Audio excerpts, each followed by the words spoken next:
My name is Nora Bennett. I'm 33 years old and I live in a small town near Boulder, Colorado. To outsiders, my family looked like the picture-perfect American dream. A 2-story house with a white wooden porch, a tidy front yard, and smiling family photos on every wall. But the older I got, the more I realized that perfect image was just paint covering cracks none of us dared to acknowledge. Since I was little, I learned to stay quiet and please everyone. As the middle child of 3, I was never as brilliant as Grace, the youngest, pampered to the point everything revolved around her, and I could never compete with Caleb, the heir to my father's pride, praised just for breathing. Their favoritism was a silent blade, carving me out of their affection from the start. And me, I was the one constantly doubted, blamed, and called trouble whenever anything went wrong. If Grace got a bad grade, it was because I studied too hard and made her feel pressured. If Caleb lost his temper, I must have made him lose patience. At dinner, if I said something different from the rest, my mother would coolly snap, "Why do you always have to make a big deal? The truth never mattered." As long as something happened, I was the one expected to take the fall. I used to believe that if I behaved better, worked harder, things might change. So, I did. I studied relentlessly, finished my chores before being asked, even volunteered to help take care of Grace when my parents were busy. But all I got in return were comments like, "You just want praise," or, "We silent so cold it made me question if I even mattered in that house." That rejection was a weight I carried, a constant reminder I was never enough. The feeling of being blamed became routine. I don't remember the first time I was falsely accused, but I remember how it felt. Like being dragged into the living room, spotlight under their cold stares, and nobody wanting to hear an explanation. The outcome was already decided. My only role was to nod and disappear. To our neighbors and my parents' co-workers, we were a warm, respectable family. They didn't see me cleaning up after Thanksgiving while Grace posed for memory photos. They didn't hear my dad slam his hand on the table because I disagreed with him about a wooden chair. As I grew older, I began to understand I wasn't born to be loved. I was kept around as a scapegoat, and even scarier, I used to accept that as normal. When I was 11, Caleb broke the crystal Tiffany vase my mom kept on the center shelf, a wedding gift from her late grandmother. The shattering sound felt like thunder in my chest. I was sitting quietly in the corner folding origami. I hadn't moved, but when Mom rushed in, breathless and panicked, Caleb beat me to it. Nora dropped it. I hadn't even opened my mouth before my mother snapped. "You're always so careless. Can't you leave one thing in this house untouched?" I didn't cry, just stood there, still holding my half-folded paper crane. Caleb glanced at me, smirking like this was nothing new. His smirk was a cruel victory, knowing he'd pinned his guilt on me again. And it wasn't in that house. Truth had no place. There was only one script everyone stuck to. If something went wrong, blame Nora. In 3rd grade, my mom said we had to cut expenses. The first cut? My summer music class I'd been excited about. Meanwhile, Caleb's new hockey gear arrived. Every item intact. When I asked, Mom said flatly, "Those little classes are a waste of money. Your brother's sports are for his future." Grace was a different story. She got everything from princess dresses to dance lessons. Once I pointed out that her new dress cost 3 times more than my new backpack. My mom snapped. "Why do you always have to make everything about you, Nora?" That phrase became her go-to. Anytime I raised a concern, anytime I spoke out against the unfairness, she would shut it down with those exact words, as if my feelings were nothing more than background noise. I poured myself into school because at least books didn't blame me. I became the top student in my class, won a citywide literature award in 8th grade, and was selected for a statewide scholars program in 10th grade. But every time I brought home a certificate, my dad would nod silently and Mom would say, "Good, now clean the kitchen before homework." Their indifference was a dismissal, erasing my achievements as if they never existed.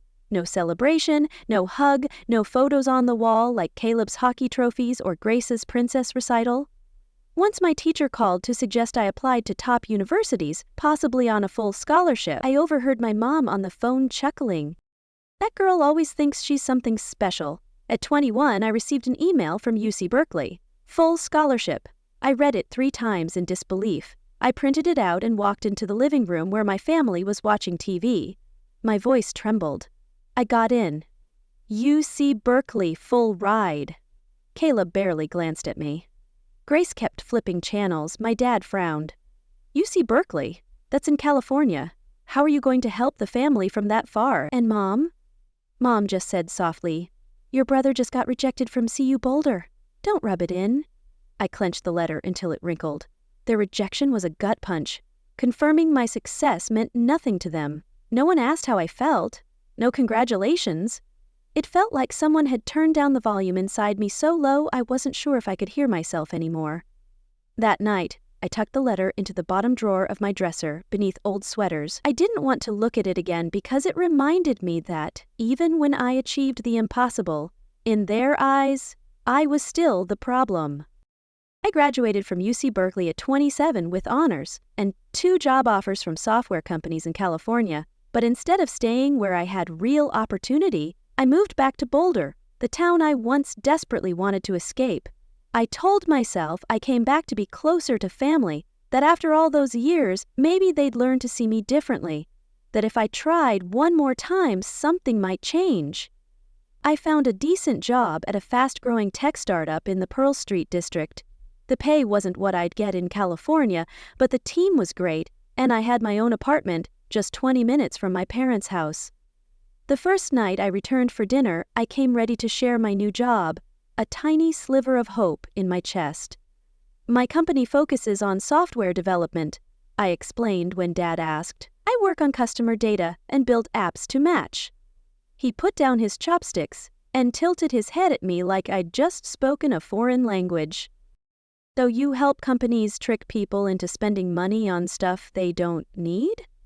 That sentence hit like a cold slap. His words were a deliberate jab, undermining my career to keep me small. I managed a stiff smile. My mom shook her head, her tone laced with disappointment. "Your father doesn't get it. All these online jobs sound fancy, but who knows if they'll last." Caleb didn't care at all. He was busy talking about a meeting at the engineering firm where he worked as a project manager. Grace was texting but still managed to chime in. "Wait, what exactly does Nora do again? Designs? Abs?" I didn't answer. I already knew. No matter what I did or what I achieved to them, I would always be that same old troublemaker. Still, I tried to maintain some level of contact. Dinner twice a month, texting Mom when she had a cold, helping Grace edit her resume. It was like I believed every small gesture could somehow close the gap that had stretched since childhood. But that gap never really narrowed. One time Mom called me around 10 p.m. just to ask, "Did you forget to take Grace to her interview this morning? She said you promised to pick her up." I was stunned. I never promised that. I was out of town for work in Denver. "Mom," she sighed. "Oh, then she must remembered it wrong. Well, what's done is done. What's done is done." What did that even mean? That it was my fault for not being closer? For not anticipating things I didn't even know I was supposed to do? That was when I started drawing boundaries. Even though it was harder than I'd expected, I turned down last-minute family gatherings, stopped answering calls after work, cut back on weekend visits. Each time I said no, my mom either stayed silent or worse, threw out something like, "You're so successful now, you don't need this family anymore." That line used to keep me up at night. I felt guilty. But one evening, I realized the guilt didn't come from my actions. It came from years of being taught that I should feel guilty. During a team meeting at work, my boss, Lucinda, a smart, direct woman, pulled me aside after a project pitch and said, "Nora, you have what it takes to lead this team. You don't have to apologize for having great ideas." I nodded, but my mother's voice echoed in my mind. "You always think the world revolves around you." The boundaries I was building weren't just between me and my family, they were between who I was becoming and the image they had clung to for years. One evening in mid-Apple, just as I shut down my laptop and was leaving the office, my phone rang. It was, "Mom, your father wants you to come home. there's something important." Her voice wasn't sad or tired, just filled with that familiar urgency, the kind that, despite my efforts to maintain distance, still made me turn the car toward my childhood home. They were waiting in the living room, solemn like they were about to deliver life or death news. On the table lay a stack of papers and an old brochure with the logo of Bennett & Co. Furniture, the small furniture store my grandfather started, now run by my dad. "Nora," my dad began, "we need your help." I looked at him, then at my mom. "With what?" "The store's been struggling. The website is outdated. No one even knows we exist online. You're good at this. Software development, promotion. If you help, we can turn this around." I didn't respond right away. Despite everything, I still had a soft spot for that store. I used to play hide and seek among the wooden shelves, nap on the leather chairs when I was in 3rd grade. "Temporarily. I'll take a look and offer some basic strategy," I replied calmly. From that day on, I spent my evenings and weekends redesigning the store's entire online presence. I built a new website, integrated online orders, photographed products, and created advertising plans for Facebook and Google. I asked a photographer friend to shoot a professional set in a vintage modern style. Slowly, the store got its first few out-of-state orders. Momentum was building. "Sales last month were up almost 12%, I reported during a small meeting in the kitchen. "If we keep this up and cut shipping costs, we could turn a profit next quarter."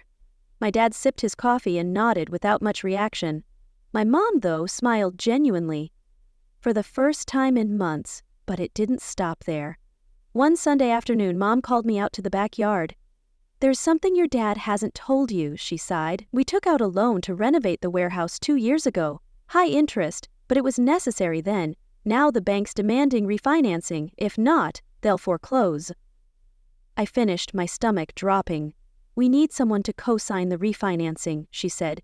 "You've got a strong credit score, stable income. It's just a formality. Your dad will handle the payments." I didn't answer immediately. Even if my heart tugged at me, I was someone who dealt in numbers and risk. "I need to see the full books," I said. "Everything. Existing loans, repayment schedules, operating costs."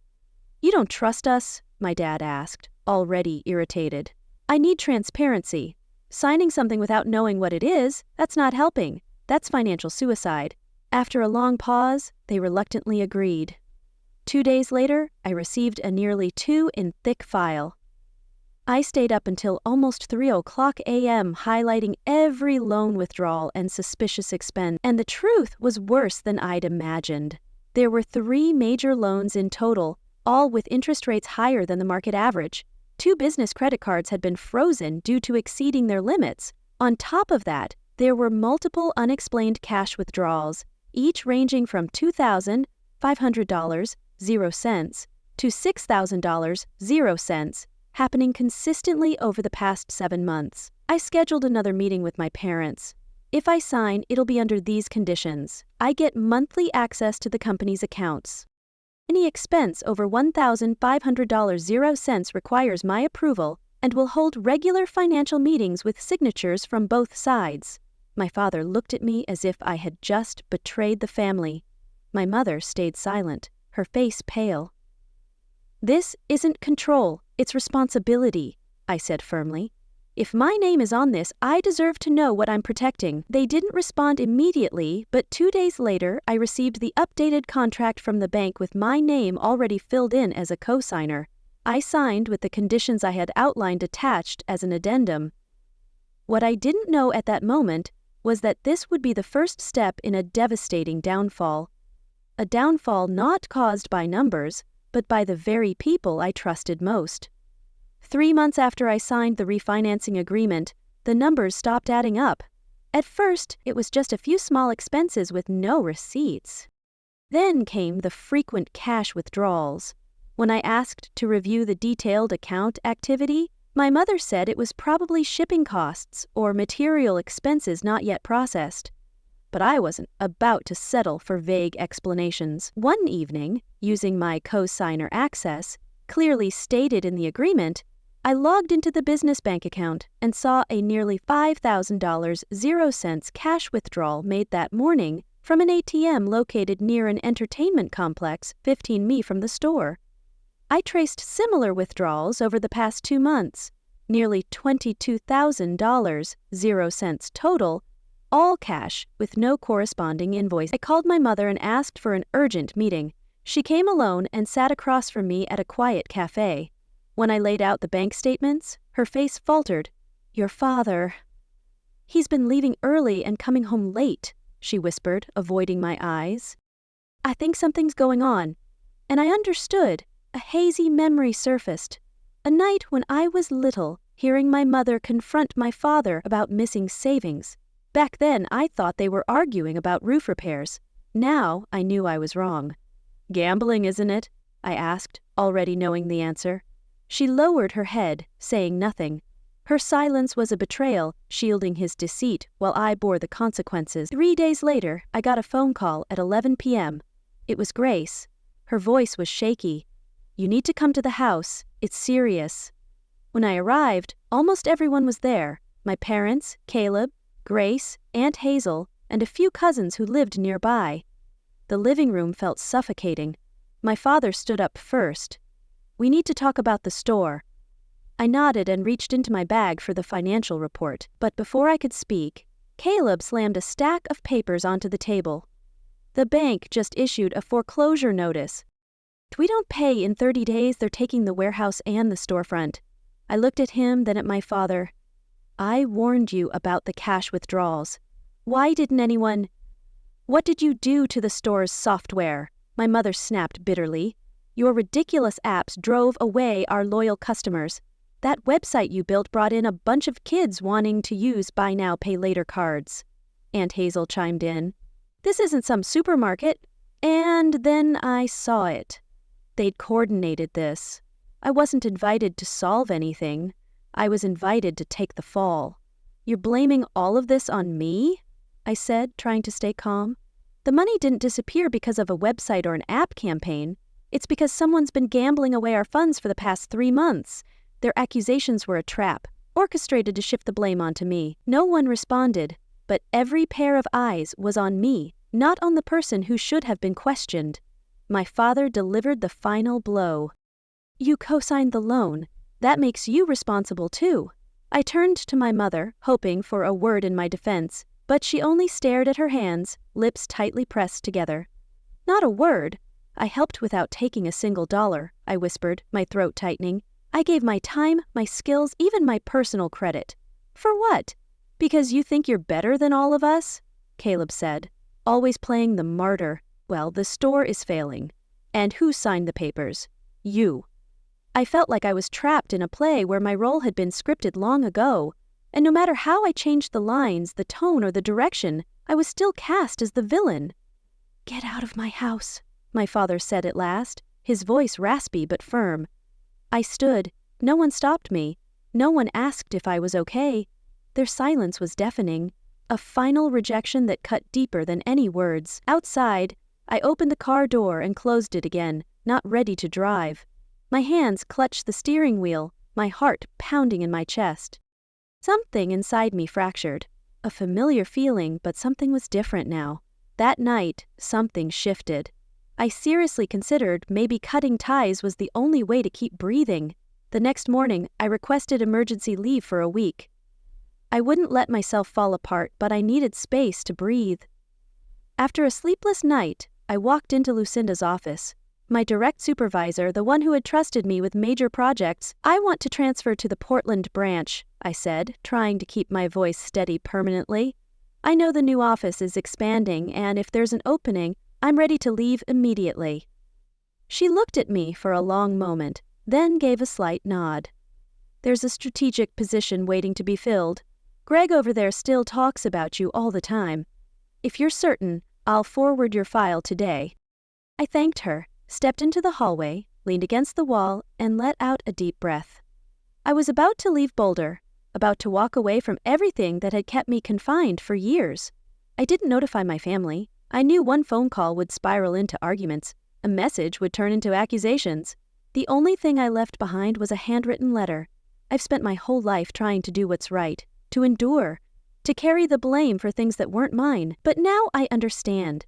No one has the right to chain me to the role of a victim forever. I'm not leaving out of hatred.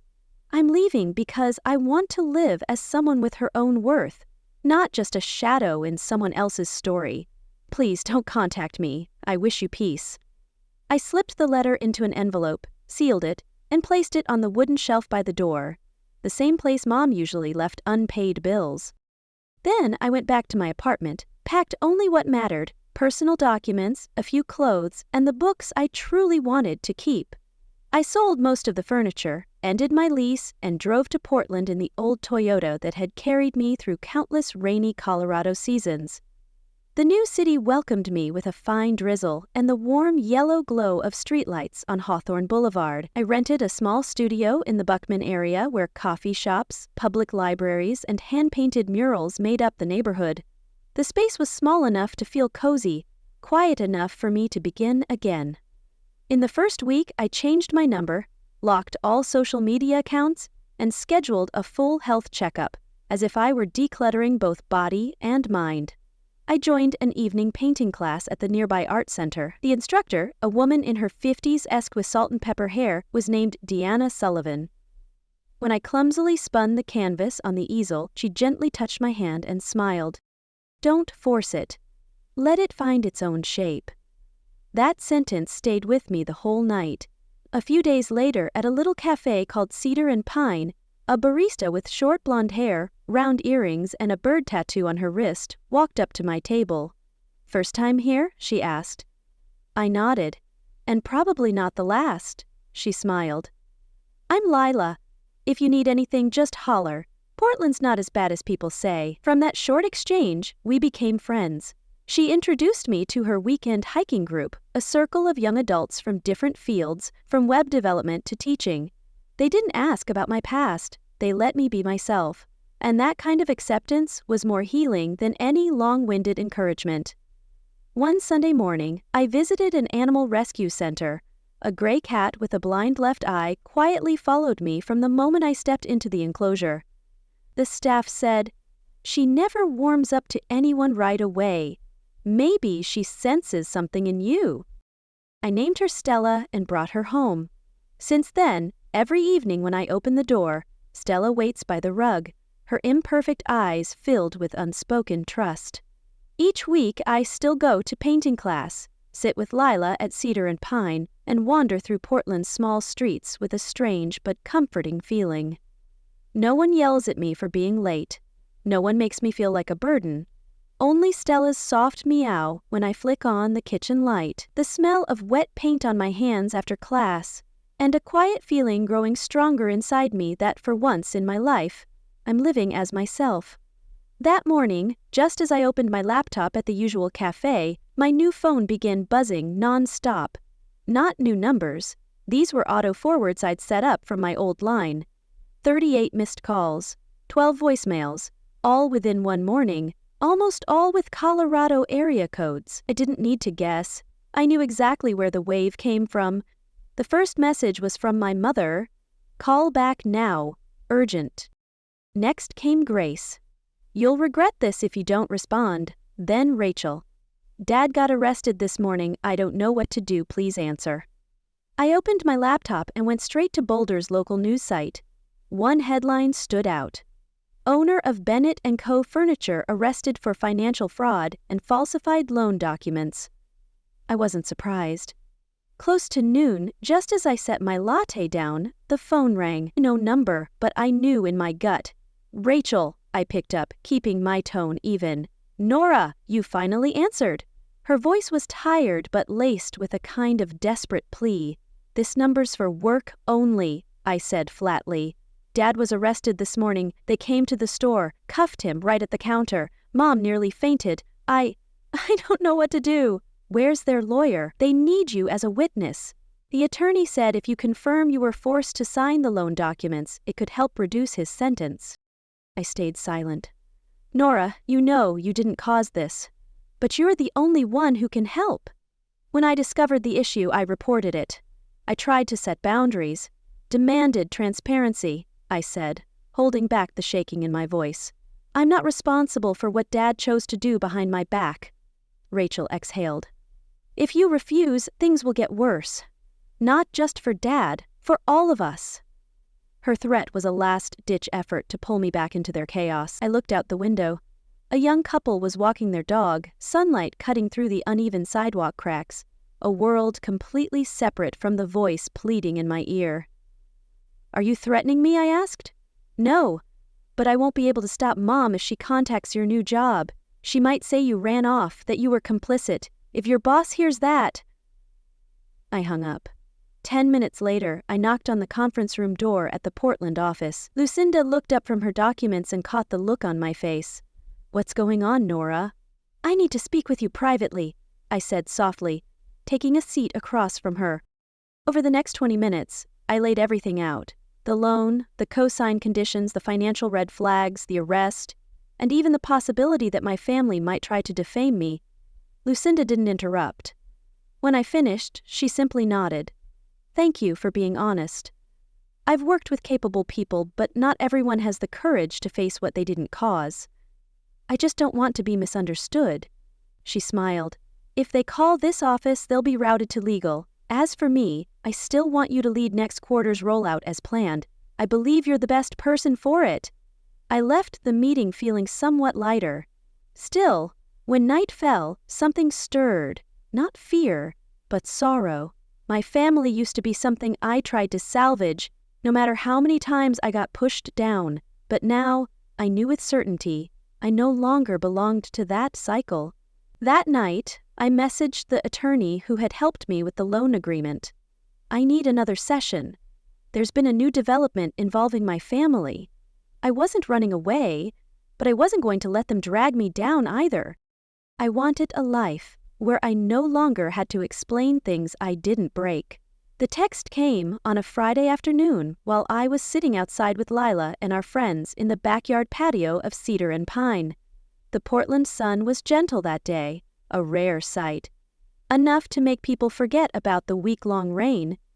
The number was unfamiliar, but the message was unmistakable. I'm in Portland for 3 days. Can I see you for a bit? Just the two of us, no pressure, no blame. Stared at the words for a long time. Each one seemed carefully chosen, like she had typed and deleted them at least 10 times. I called back a few hours later, voice calm. Tomorrow, 10 a.m., the Spruce Cafe near Pioneer Courthouse Square. 1 hour, no more. Thank you, she whispered. Just hearing your yes means there's still hope. I arrived 15 minutes early, choosing the seat by the window, with my back to the wall, the way I always sit when I need distance. When my mother walked in, I barely recognized her.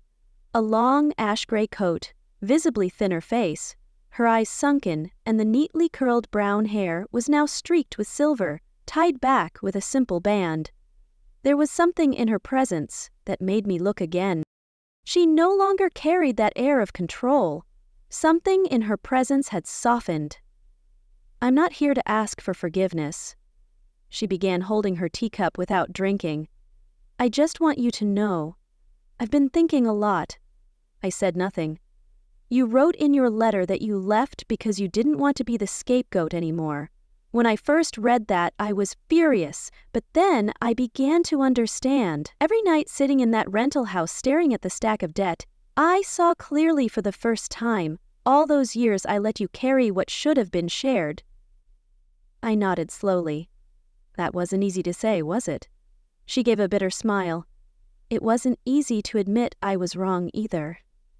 But I want you to know I've started therapy once a week, not because anyone forced me, but because I need to figure myself out. I don't know what made me believe her then. Maybe it was her eyes. Maybe it was the silence that lingered longer than usual, where she didn't rush to fill the space with excuses. Or maybe I had come far enough that I no longer needed her to be perfect. I can allow contact, I said, slowly, but only within what feels safe to me. No promise of quick replies. No revisiting the past if I don't want to. She nodded, eyes glistening. That's more than enough. We ended the meeting exactly at the hour mark. No hugs, no dramatic tears. Just a beginning. Small, quiet, and enough to remind me that I wasn't bound by the past. A week later, I got a call from another number. My father. His voice hadn't changed. Dry, low, laced with subtle disdain. Your mother says you've moved to Portland, living happily like nothing happened. I don't want to talk about this, Dad. Fine, but you should know. I'm starting over. Got a new plan. And if you really want to make up for what you've done, I didn't do anything wrong. I cut in, and I'm not coming back. He scoffed and hung up. I didn't call back. In the months that followed, I kept limited contact with my mother, short texts, sometimes a scheduled call every few weeks. She never pushed, never pried, and that more than anything made me feel like I could maintain my boundaries without needing to constantly be on guard. Slowly, I began to find my rhythm again. Work at the Portland office was going well. Lucinda trusted me with a small team to lead a long-term project. Lila and I still met for Sunday morning coffee. Deanna kept sending photos of her latest ceramic pieces, always encouraging me to return to class when I had time. I started to spend more time on the simple things, walking Stella in the late afternoons, baking on weekends, catching up on books I once left unfinished. One afternoon, lying on the couch with my head resting on Stella and golden light pouring through the blinds, I realized I was no longer waiting for validation from my family. I met Ryan at an art gallery in Buckman, introduced by a mutual friend, Jessica, a former colleague. "This is my brother, Ryan," Jessica smiled, patting his shoulder. "Graduated in industrial design, but currently on a break to find himself, right?" Ryan offered a shy smile. I recognized that look. Not the awkward uncertainty of youth, but the quiet gaze of someone whose trust had been shattered too many times. So much so that he no longer believed in his own ability to stand back up. We spoke briefly that night, but 2 weeks later, Jessica texted me. "Nora Ryan asked if you'd be willing to talk about family, about feeling like the problem one. You're the only person I could think of." I said yes without hesitation. We met at a small tea house near Laurelhurst. Ryan arrived early, a worn notebook in hand, scribbled from cover to cover. "I don't even know where to start," he said after a few pleasantries. "Then start with whatever made you reach out." He hesitated, then began to share about being called a burden by his mother, always being compared to his sister, constantly blamed after their father walked out when he was 14. "At first, I thought I really was the problem," he said, "but the older I got, the more I saw. It didn't matter what I did. I was always wrong. I stayed quiet, not because I didn't know what to say, but because I understood it too well." "I used to think," I said gently, "if I just tried harder, stayed quiet one more time, maybe it would be okay, but it was never enough. Because for some people, blaming you is how they stay in control." Ryan looked up. "So how did you get out?" "By stopping the effort to explain myself to people who never wanted to understand, and by building something new on the belief that I deserved respect." I didn't give him cliché advice. I told him the truth about the letter I wrote to leave, the suffocating loneliness in those early days in Portland, even the times I nearly went back, hoping for an apology that never came. At the end, Ryan didn't say much, but before leaving he turned to me and said, for the first time, "I don't feel like I'm the only one." We've kept in touch ever since, not with constant meetups, but through spontaneous texts, a stray thought, a resurfaced wound, or simply, "Today I feel okay." Ryan's story stayed with me for many nights. I realized how many people grow up in homes that seem normal from the outside, but inside their souls are covered in scars from words that cut like knives. So, I started a small group, Roots Reclaimed. We meet once a month at the community room below the Buckman Library. It's warm, quiet, safe. At each meeting, I'm not the teacher, I'm the first listener. There's Anna, a woman in her 30s, once financially manipulated by her older brother for 5 years. There's Claire, a librarian who still hears her mother's voice calling her worthless from childhood. And there's Ryan, now taking freelance design work, speaking more, smiling more. I don't heal anyone, I simply make space where no one has to earn the right to be heard. Each story is a fragment of what I once lived, but I no longer tremble hearing them. I don't feel small in the shadow of the past. Instead, I feel stronger than ever because I've used what once broke me to build a place where others can rise. One early spring afternoon, as the leaves turned green around Buckman, I received an email from my mother. No dramatic subject line, no exclamation marks or guilt-laced paragraphs, just, "If you're reading this, thank you." I opened it. She didn't say much. She wrote about seeing a therapist in Denver where she moved after my father's trial. No direct apologies, no stories, but one line made me pause. "Maybe you don't need to forgive me, but I hope you know I didn't always understand how to love without hurting." I didn't reply right away. I didn't feel obligated to. She might change or not. She might have touched the truth or barely grazed it, but that no longer defines my worth. I still keep my boundaries firm and peaceful. We exchange occasional emails, nothing more. I haven't gone back to Denver. I don't mention my father. That man still has never said my name without a complaint or a comparison. He's under house arrest for financial fraud, but the true wound wasn't the sentence. It was that he never saw he was wrong. But I no longer need him to. I'm done seeking his understanding. My life now is afternoon reading on the balcony, soft jazz in the background, monthly Roots reclaimed meetings where we name our fears without fear of judgment. Slow hugs from my new partner, James, who always asks before stepping into my emotional space. I don't call it perfect happiness, I call it chosen peace. A life where I don't have to fight to be kept or suffer to be loved. Nora's story isn't just about escaping a toxic family. It's proof that peace doesn't come from others' approval, but from setting your own boundaries and living by your true worth. In a world where loyalty is often mistaken for blind sacrifice, Nora chose differently. Dignity, healing, and reclaiming her voice. A quiet, powerful decision rooted in truth. What do you think about Nora's journey and the choices she made? Leave your thoughts below and don't forget to follow the channel for more heartfelt, powerful family stories.